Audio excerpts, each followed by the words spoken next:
Episode की शुरुआत रूडो के बचपन से होती है, जो कि सोच रहा था कि जिन लोगों को कचरा या क्रिमिनल समझ के पिट में फेंक दिया जाता था उनका होता क्या हो। शहर के लोग कहते हैं कि उन्होंने एक और ट्राइब फॉक को पिट में फेंक दिया, पता नहीं ये लोग इतने क्राइम करते। फिर कहानी वापस प्रेजेंट में आती है, जहाँ पे रूडो उन मॉन्स्टर्स से भाग रहा होता है। वो मॉन्स्टर दहाड़ता है, जिससे और भी बहुत सारे मॉन्स्टर्स वहाँ पे आ जाते हैं। रोडो ने देख के सोचता है ये चीज आखिर है क्या और ये चल फिर कैसे पा रही है। एंड फिर रूडो वहां से भागने लगता है और उसे वहां पे एक इंसान की खोपड़ी भी दिखती है, जिसे देख के वो ऊपर कहते हैं तुम कमीनो मुझे यहाँ पे नीचे कैसे फेंक सकते हो। लेकिन तभी वो वहां से फिसल के नीचे गिर जाता है और यहाँ के हवा में इतना ज्यादा गंदगी थी कि रूडो को सांस लेने में भी दिक्कत हो रही थी। रूडो अपने आप से ही पूछता है क्या मैं यहाँ जिंदा बच पाऊंगा। अगर उसे जिंदा बचना है तो फिर उसे कोई सेफ जगह ढूंढनी पड़ेगी, लेकिन इस कचड़े के ढेर में उसे सेफ जगह कहाँ पे मिलेगी। एंड उसके मुंह से खून आने लग जाता है। तभी वो मॉन्स्टर्स वहां पे आ जाते हैं, जिसपे रूडो सोचता है क्या मैं ऐसे ही मर जाऊंगा ऐसी बेहालत में। लेकिन तभी उसे रेक्टो की याद आ जाती है और उसे याद आ जाता है कि उसे क्या करना है। वो यहाँ पे नहीं मर सकता, उसे रेक्टो के खूनियों का बदला लेना है, उन लोगों से बदला लेना है जिसने उसे पिट में फेंक दिया। और हम देखते हैं रूडो के ग्लव्स में किसी तरीके की एनर्जी आ जाती है। उसे अपने सामने कुछ चीजें चमकती हुई दिखती हैं एंड वो तभी एक पाइप को उठा लेता है और जैसे ही वो मॉन्स्टर उस पर अटैक करता है एंड उसके मुंह में मार के उसे दूर कर देता है। एंड फिर हमें दिखाया जाता है एक आदमी बाइनोकुलर्स से ये सब देख रहा होता है। एंड फिर वो उस पाइप से उन मॉन्स्टरों की पिटाई करने लगता है और अलग अलग सामानों का भी वो यूज कर रहा था, लेकिन गंदी हवा की वजह से वो ठीक से फाइट नहीं कर पा रहा था। वो मॉन्स्टर उस पर फिर से अटैक करते हैं, लेकिन तभी हमें वो रेड एनर्जी फिर से दिखती है एंड रूडो उनमें से एक मॉन्स्टर की गर्दन उड़ा देता है एंड एक कचरे का टुकड़ा उठा के दूसरे मॉन्स्टर को मार देता है, जैसे कि उसके अंदर कोई सुपर पावर आ गई और वो जिस भी चीज को छू रहा था वो हथियार बनती जा रही थी। लेकिन वो सबसे बड़ा मॉन्स्टर अभी भी जिंदा था। तभी हम देखते हैं वो मॉन्स्टर रूडो को दूर फेंक देता है एंड रूडो एक आदमी के पैरों में जाके गिरता है, जिसके हाथ में एक अम्ब्रेला था और उसने मास्क लगा के रखा था।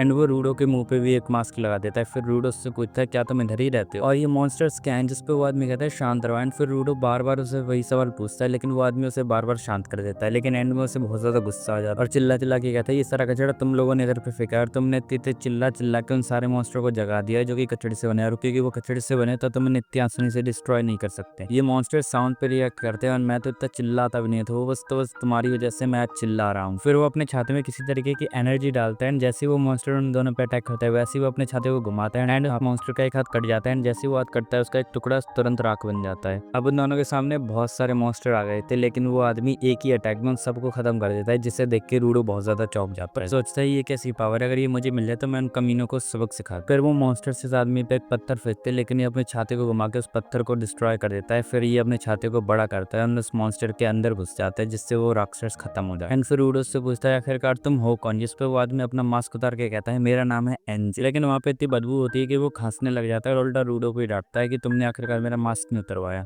एंड तभी रूडो बेहोश हो जाता है। फिर हमें रूडो का फ्लैशबैक दिखाया जाता है, जहाँ पे वो कुछ बच्चों से झगड़ा करके आया होता है और रेक्टो से कहता है कि जैसा आपने कहा था कि जिन चीजों की तुम केयर करते हो उनके ऊपर जान आती है, जैसे वो उन्होंने बताया तो फिर वो सब हंसने लगे। जिस पे रेक्टो पूछता है तो क्या तुमने उन्हें मारा, जिस पे रूडो मना करता है, जिस पे रेक्टो कहता है अच्छा किया। एंड फिर हमें बताया जाता है कि रेक्टो ने रूडो को बताया था कि अगर तुम किसी भी चीज का अच्छे से ख्याल रखो तो उसके अंदर सोल आ जाती। रूडो को ये बात सच लगती थी, लेकिन रेक्टो कहता है ये तो बस पुरानी कहानी है जो कि लोगों ने इसकी बनाई थी ताकि वो अपनी चीजों का ख्याल रख पाए। और कहता है इस टॉवल में सोल है क्योंकि ये तुम्हारा चेहरा साफ कर देती है। इस चीज पर रूडो पूछता है क्या उन टेबल कुर्सी चेयर इन सब में सोल है, जिस पर रेक्टो कहता है हो सकता है। एंड फिर रूडो पूछता है क्या इन ग्लव्स में भी सोल है, जिस पर रेक्टो कहता है अगर तुम उनका अच्छे से ख्याल रख सकते हो क्या पता इनमें सोल आ जाए। फिर स्टोरी प्रेजेंट में आती है, जहाँ पे हम देखते हैं रूडो चेन से बना होता है और इंजन उसे घसीटते हुए ले जा रहा था, जिस पे रूडो कहता है मुझे छोड़ दो, मुझे वापस ऊपर जाना है। जिस पे इंजन कहता है ये तो नामुमकिन है, जो ऊपर वाली जगह है उसे हम स्पेयर कहते हैं और जो वहां से एक बार आ जाता है वो कभी वापस नहीं जाता है, और जो ऊपर से आते हैं उन्हें स्पेराइट कहते हैं। और ये तुम ख्याल छोड़ दो कि तुम कभी ऊपर भी जा पाओगे, क्योंकि वो जगह अपनी जगह भी चेंज करती रहती है। जिस पे रूडो कहता है मैं जरूर ऊपर जाऊंगा, और तुमने अभी कहा कि अभी पॉसिबल नहीं है, इसका मतलब तुम कुछ तो ऐसा जानते हो जो कि मुझे नहीं पता है। मुझे इस दुनिया के बारे में जानना है, इस मॉन्स्टर के बारे में भी और तुम्हारी पावर्स के बारे में, और उन पावर्स का यूज करके स्पेयर में बैठे हुए कमीनों की जान ले लूंगा, और जब तक तुम मुझे नहीं बताने वाले मैं चुप नहीं होऊंगा। जिस पे इंजन कहता है ठीक है। फिर वो रूडो को एक जगह पे ले आता है जहाँ पे दो ट्रक खड़े हुए होते हैं और रूडो को वहीं पे छोड़ के चला जाता है। एंड फिर हमें दिखाया जाता है कुछ आदमी रूडो के पास आते हैं और पूछते हैं बच्चे तुम कहाँ से हो, जिस पे रूडो जवाब देता है मैं ऊपर से आया हूँ। एंड फिर वो लोग अपने मास्क उतार देते हैं और कहते हैं मैंने आज तक कभी भी किसी बच्चे को नहीं देखा जो कि ऊपर से गिरा और जिंदा बच गया। रूडो को लगता है ये लोग अच्छे लोग हैं, लेकिन वो तभी रूडो को ट्रक में बांध देते हैं। असल में ऊपर से आए हुए लोगों की बॉडीज को ये अच्छे दामों में बेच देते हैं एंड उनके कपड़ों के लिए तो ये और भी ज्यादा प्राइस लेते हैं, और ये तो जिंदा भी है मतलब इसके और भी दाम मिलेंगे, लेकिन कोई स्प्राइट को क्यों खरीदना चाहेगा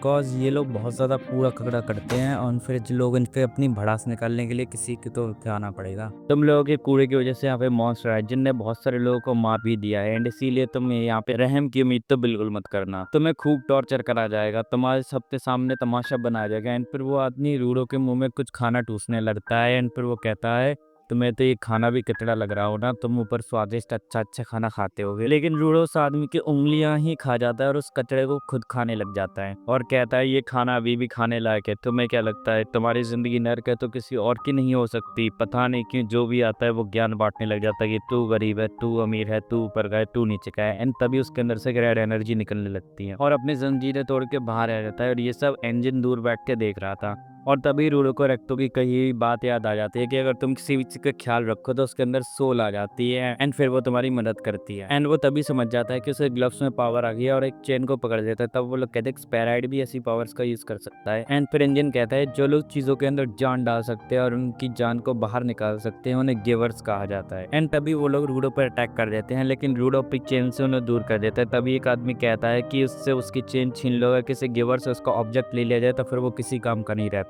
तभी रूडो एक टायर को पकड़ता है और उसे ट्रांसफॉर्म कर देता है, जिसे देख के सब शॉक हो जाते हैं क्योंकि एक से ज्यादा आइटम्स को युक्त पा रहा था। एंड फिर रूडो उस टायर से उन सबकी पिटाई कर देता है एंड फिर उस उंगली वाले आदमी के पास जाता है जो कि अभी भी उसे गाली दे रहा था। रूडो उसे मारने ही वाला था, लेकिन तभी इंजन आ जाता है और कहता है ठंड रख यार, इतना काफी था। एंड फिर रूडो होश में आ जाता है और पूछता है ये सब क्या हुआ, मैंने क्या करा? एंड फिर वो टायर जो है राख बन जाता है। एंड फिर इंजन कहता है मुझे बस तुम्हारी पावर टेस्ट करनी थी कि तुम्हारे पास किस टाइप की पावर है। अब मुझे पता चल गया तुम्हारे पास किस टाइप की पावर है, तो मैं तुम्हें इस दुनिया के बारे में सब बताऊंगा, लेकिन तुम्हारी एक शर्त है, तुम्हें उसके लिए क्लीननेस को ज्वाइन करना पड़े। जिस पर रूडो मना करता है और ये एपिसोड यहीं पे खत्म हो जाता है। तो बस गाइस आज की वाली वीडियो बस इतना ही, मिलते हैं अगली वीडियो में, तब तक के लिए बाय बाय। और हमें इंस्टाग्राम पे फॉलो कर लेना, लिंक डिस्क्रिप्शन।